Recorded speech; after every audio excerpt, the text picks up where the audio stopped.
Hey guys, I'm here to get into a directing analysis of Inland Empire, which is directed by David Lynch, released in the year 2006. And David Lynch takes on a very experimental kind of directing format, which is just an original way of approaching themes of identity, trauma, and just the nature of reality by way of a dreamlike structure as it evolves into this a sort of nightmarish perspective. And Lynch supposedly didn't even finish writing the screenplay, so he just really wanted to follow his intuition and gut while he was entirely in the moment of filming the scenes and the dialogue, just to kind of give it this sort of voyeuristic kind of angle, kind of raw.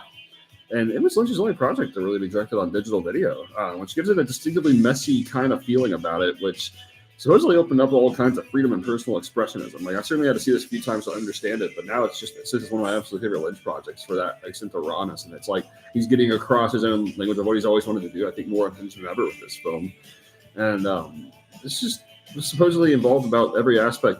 Lynch was probably supposedly involved in about every single component of filming. This is like more than ever like intensely a Lynch vision. There's a grainy way about the imagery with all these close-up shots, which generates an uncomfortable, nightmarish sort of atmosphere. The camcorder gets directly to the heart of Laura Dern's character, who's just facing a world of confusion and trauma in this film set Spawn of Madness. And this film feels like it's really spawning plenty of influence from Lost Highway and Mulholland Drive, and depicting an identity crisis and the inner struggle with it from an epic scope of surrealism.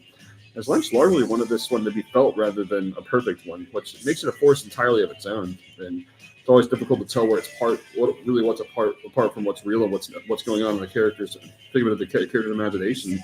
Wonderful character commentary on actors and their roles as they go completely insane over this project, which leaves all kinds of ambiguous questions that it's worth contemplating for life rather than answering to a lot of these things.